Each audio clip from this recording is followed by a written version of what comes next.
In this video, I'm going to react to the search for NASCAR's ghost track.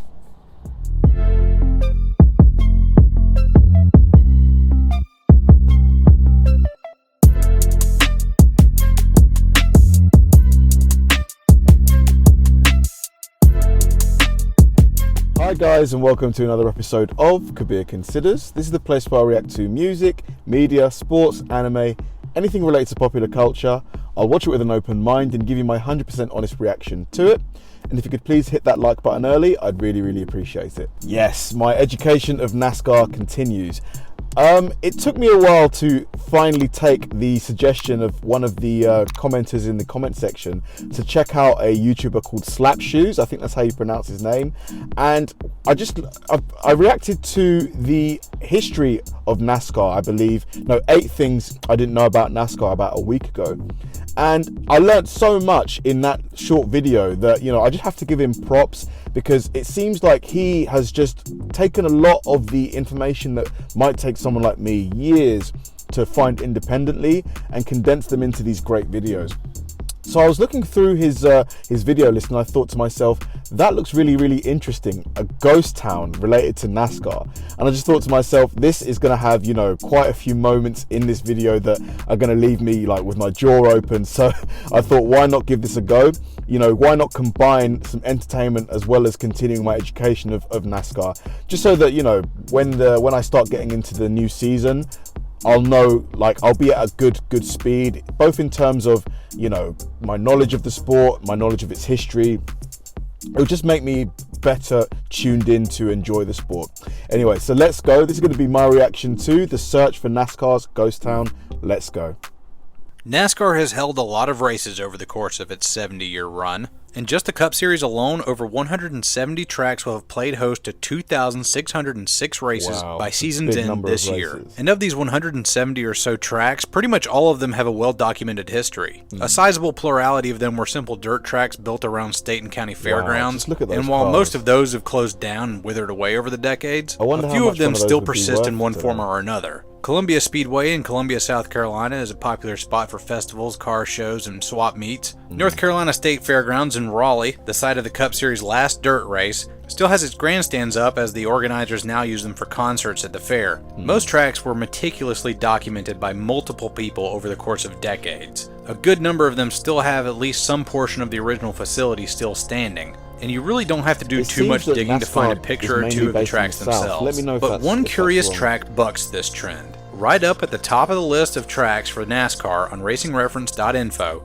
is Air Base Speedway in Greenville, South Carolina, my hometown. But here's the thing. Not I or anyone else I know in the area ever even knew this track existed. No one ever talked about it. And as I began to dig deeper and deeper into Racing Reference's data, I began to even question whether or not it ever existed in the first place. It's rare to run across an honest-to-God ghost track, but here we have a true case of a track so obscure that even what little basic info we have on Racing Reference is called into question. First off, the track only ever held one race, and that was in 1951. Bob Flock won the race made up of a 15-car field, and the track was apparently a half-mile paved oval. With a name like Air Base Speedway, it's reasonable to assume that the track was at or near Donaldson Air Force Base, which closed down and just became Donaldson Center Airport after World War II in the 1960s. Now, a paved short track would have been pretty darn special in 1951. Pretty much the entire schedule, save for the Darlington race, was on dirt. So I, like many others, assumed that they had made a temporary track on the runways of the airbase, but that got called into question too.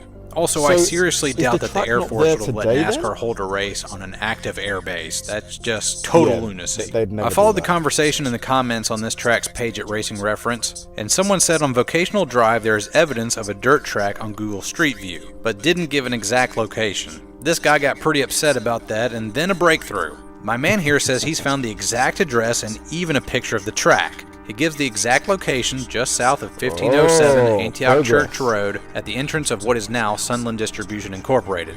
He says you can't find it on Google Earth or historical aerials, so he used a federal map site, but to my ire, he never stated what that site was. Damn, foiled again. But he did post a link to racersreunion.com and some other folks who've been doing some sleuthing of their own about the Speedway. Sadly, this too just leads to more questions. Apparently, there's some discussion about whether or not this was actually Greenville-Pickens Speedway or the alleged Air Base Speedway. Considering that Racing Reference has the track listed as a paved surface, though, it would have to be some track other than Greenville-Pickens Speedway, since that track wasn't paved until 1970. The next post confirms that Air Base Speedway was in fact its own entity and brings forth cold, hard evidence, newspaper clippings, and touts the NASCAR Grand National Circuit coming to town. But wait, last night? This place had lights? There was a paved half-mile oval with lights in 1951. And that track just straight up disappeared with no recollection from locals or any evidence of its existence whatsoever? How? That track must have cost tens of thousands of dollars to build in 1950s money. How did it just slip away into obscurity? Where did it go?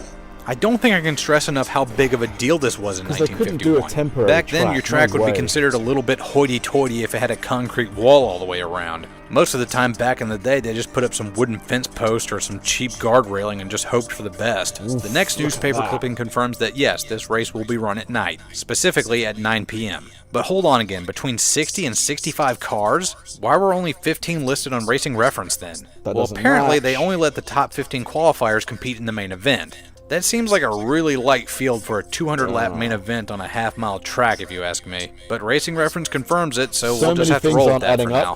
Jesse Taylor won the pole for this event and is credited by Racing Reference with an 8th place finish, sporting the number 31. The rest of the field are the type of guys you'd expect. All the flocks are here: Buck Baker, Lee Petty, Dick Rathman, awesome name by the way, Curtis Turner, etc., etc. But the next post by Mr. TMC Chase contains quite the twist. According to these articles, they made clear in no uncertain terms that the track was indeed dirt and not paved. They talk about there being almost no dust and even double down on the race being held at night. Wait a second, a night race in November? Well, that doesn't sound too smart to me. That'd be Must have been cold as hell out. But what else were you supposed to do on a Saturday night in the 1950s? Stay at home and watch YouTube videos? I don't think so. Also, apparently the year before the 1951 race, Air Base Speedway was known as Greenville Textile Speedway, or just Textile Speedway. The textile industry had been the backbone of the local economy for nearly a century at that point, so it made sense to name the speedway after it. But I guess it sounded too much like Greenville-Pickens Speedway, so they gave it a little bit of panache with the name change. These articles were apparently found by searching for the promoter's name, Charlie Hicks, but I couldn't find anything more about who he was other than what was posted here. Apparently he was hoping to host a Grand National event even in 1950, and 1 year later he'd get his wish. He says he chemically treated the track to have there be less dust, but not no dust at all, which means people were breathing in that chemical agent, whatever it was. Maybe that's why the track got shut down. Can you say class action lawsuit? But hey, that's just baseless speculation on my part. And then finally the thread begins to wrap up with the last two posts by our main sleuth, Aldo Kanzian. And he mentions an article titled NASCAR's Forgotten Race in the January 2015 issue of Speed Sport magazine on page 12. No way to confirm that unless somebody just so happens to have that issue laying around somewhere. So we're just going to have to let sleeping dogs lie on that one. And then the big break in the case. Pictures thanks to usgs.gov. He confirms the exact address and then posts some dead links of the track via postimg.org. This post is 3 years old and PostIMG went belly up 2 years ago. The names of the photos are still active though. Place of airbasespeedway.jpg, airbasespeedway.jpg, and airbasespeedwaynowadays.jpg. I go on the Wayback Machine and send it through and nothing. It never got archived. Whatever, we have the address. We know these roads, this is in our backyard, let's do this. Google Earth Pro for desktop only goes back to 1994 for this area, so we'll have to use Earth Explorer at usgs.gov. I marked the spot out in the criteria, go back in time, and nothing. This image is as close as I've gotten. An aerial single frame taken in January of 1951. Just 7 months shy of the big race. Air Base Speedway should be about here, just south of Donaldson Air Force Base, but hold on, this isn't Donaldson Air Force Base. Donaldson Air Base looks like this. Hold on a second. The image they took wasn't already pointed north-south, so that means we should be able to see it. It should be right about there. We did it! We tracked her down. Air Base Speedway, ladies and gentlemen. I know this isn't black and white, but that definitely looks like a dirt surface to me compared to Antioch Church Road right next to it.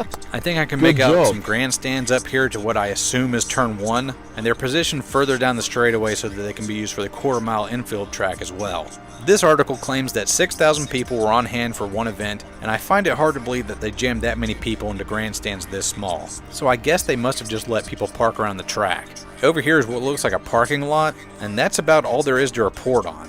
No apparent concessions, bathrooms, tech shed, ticket booth, or really any structures for that matter, save for what looks like a wall around the track judging by the shadows, and billboards maybe in turns 1 and 2. These over here are houses for military housing on the base just for some sense of scale.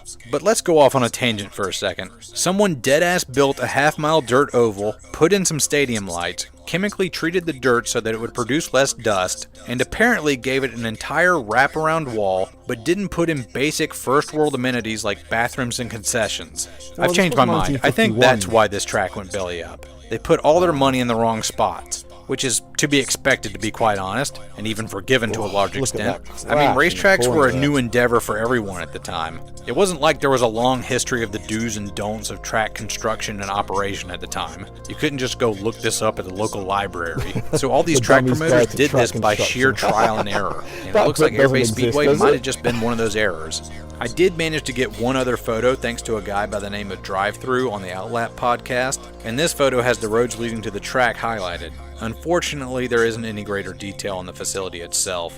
But why did Airbase Speedway go bust? And when? Unfortunately, I wasn't able to find anything.